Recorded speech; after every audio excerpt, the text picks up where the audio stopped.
Hi అండి, అందరికీ నమస్కారం. Welcome back to my channel. ఈ వీడియోలో రాష్ట్రమంతా షాక్. హైకోర్టు సంచలన తీర్పు. 60 సంవత్సరాలు పైబడిన వారికంటూ అప్డేట్ రావడం జరిగింది. సో దీనికి సంబంధించిన పూర్తి వివరాలు ఈ వీడియోలో తెలుసుకుందాము. వీడియో అయితే ఎక్కడే కానీ స్కిప్ చేయకుండా ఎండ్ వరకు చూసేయండి. అప్పుడే ఇన్ఫర్మేషన్ పూర్తిగా అర్థమవుతుంది. అలాగే వీడియో చూస్తున్న ప్రతి ఒక్కరు వీడియోకి అయితే లైక్ చేయండి ఫ్రెండ్స్. ఈ వీడియోని తోటి ఉద్యోగ పెన్షన్ మిత్రులతో అయితే షేర్ చేయండి. కొత్తగా మన ఛానల్ చూస్తున్న వారు ఇంకా ఎవరైనా సబ్స్క్రైబ్ చేసుకోకపోతే వెంటనే మన ఛానల్ అయితే సబ్స్క్రైబ్ చేసుకోండి. సబ్స్క్రైబ్ చేసుకోవటం వల్ల నేను చేసే ప్రతి ఒక్క వీడియో మీ వరకు రీచ్ అవుతుంది. సో ఆలస్యం చేయకుండా వివరాల్లోకి అయితే వెళ్ళిపోదాము. ఫ్రెండ్స్, ఇక విషయానికి వచ్చినట్టయితే మన రాష్ట్రంలో నివసిస్తున్నటువంటి 60 సంవత్సరాల వయసు పైబడిన సీనియర్ సిటిజన్స్ మరియు పెన్షనర్స్ అందరికీ కూడా వారి యొక్క ప్రాథమిక హక్కులను రక్షించే దిశగా గౌరవనీయులైనటువంటి గౌరవనీయ హైకోర్టు ఒక అత్యంత సంచలనాత్మక మరియు చారిత్రాత్మక తీర్పునైతే వెలువరించడం జరిగిందనమాట. సో ఈ తీర్పు వృద్ధాప్యంలో ఉన్న తల్లిదండ్రుల జీవితాలకు ఒక గొప్ప భరోసానిస్తుంది అనటంలో ఎటువంటి సందేహం లేదు. సమాజంలో వృద్ధులకు ఎదురవుతున్నటువంటి ఈ యొక్క సామాజిక మరియు ఆర్థిక ఇబ్బందులను గమనించిన న్యాయస్థానం వారి హక్కులను కాలరాసేటటువంటి ప్రయత్నం అనేది ఎవరైనా చేసినట్లయితే సొంత వారైనా సరే సహించేది లేదని చెప్పేసి ఈ యొక్క తీర్పు ద్వారా స్పష్టం చేసింది. అయితే ముఖ్యంగా వృద్ధుల సంక్షేమం మరియు పోషణ చట్టంలో సెక్షన్ 22 గురించి ప్రస్తావిస్తూ వృద్ధుల ప్రాణాలకు మరియు వారి యొక్క ఆస్తులకు రక్షణ కల్పించవలసిన బాధ్యత అనేది రాష్ట్ర ప్రభుత్వంపైనే ఉంది అని చెప్పేసి హైకోర్టు నొక్కి చెప్పింది. ఈ యొక్క సెక్షన్ ప్రకారంగా వృద్ధుల జీవితాలను గౌరవప్రదంగా ఉంచటానికి మరియు వారి యొక్క ఆస్తులను అక్రమంగా కాజేయకుండా చూడటానికి ప్రభుత్వం ఒక సమగ్రమైన కార్యాచరణను అయితే ప్రణాళికను రూపొందించిందనమాట.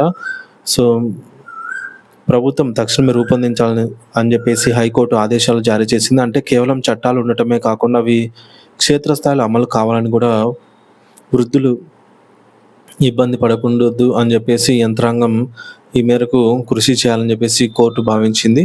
మరి వృద్ధుల చట్టం యొక్క అసలు ఉద్దేశం వారి యొక్క ఆస్తులను పరిరక్షించడం మరియు వారి చివరి దశలో ఎవరిపైన ఆధారపడకుండా గౌరవంగా బ్రతికేలాగా చూడటం అని చెప్పేసి కోర్టు అయితే వివరించింది.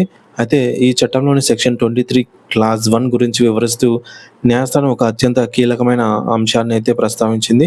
సాధారణంగా వృద్ధులు తమ ఆస్తులను తమ పిల్లలకు లేదా బంధువులకు ప్రేమతో లేదా బాధ్యతతో రాసిస్తూ ఉంటారు. అయితే ఆస్తి తీసుకున్న తర్వాత వారు వృద్ధులను సరిగ్గా చూసుకోకపోతే ఆ ఆస్తి బదిలీని లేదా వారు రాసిచ్చినటువంటి గిఫ్ట్ డీడ్ ఏదైతే ఉంటుందో దానిని రద్దు చేయాలని చెప్పేసి చేసే అధికారాన్ని కూడా ఇప్పుడు ప్రభుత్వం కల్పించాలని చెప్పేసి హైకోర్టు ఆదేశాలు జారీ చేసిందనమాట.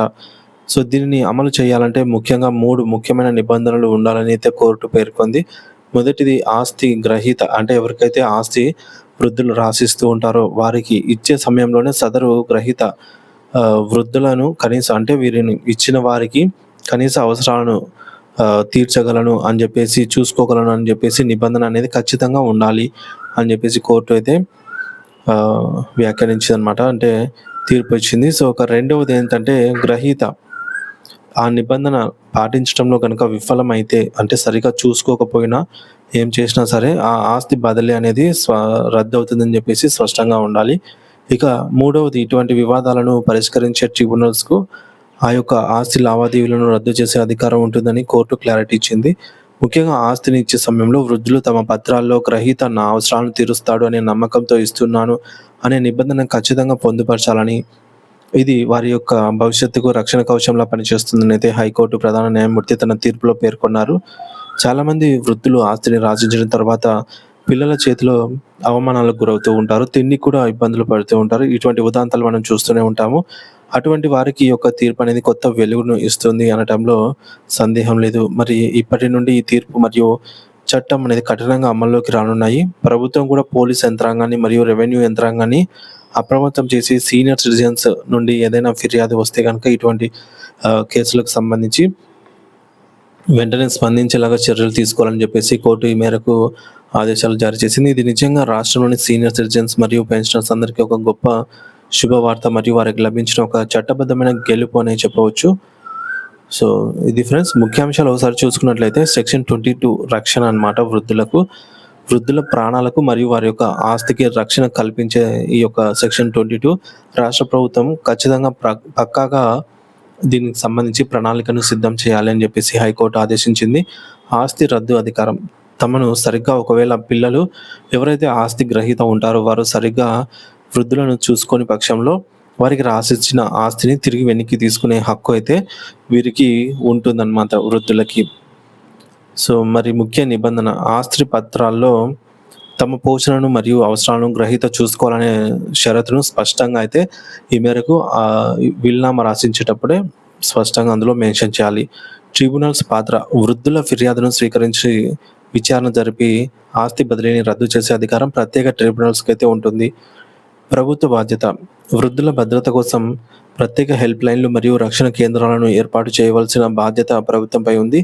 నిబంధనల అవసరం ఆస్తిని బహుమతిగా అంటే గిఫ్ట్గా ఇచ్చినప్పుడు కూడా గిఫ్ట్ డీడ్ ఇచ్చినా సరే ఈ సేమ్ నిబంధనలే వర్తిస్తాయన్నమాట అని చెప్పేసి హైకోర్టు అయితే ఈ మేరకు తీర్పు ఇవ్వడం జరిగింది. సో 60 ఏళ్ళు పైబడిన వృద్ధులకు ఈ యొక్క హక్కులను కాపాడుతూ ఆంధ్రప్రదేశ్ హైకోర్టు ఈ యొక్క చారిత్రాత్మక తీర్పు అయితే ఇచ్చిందనమాట.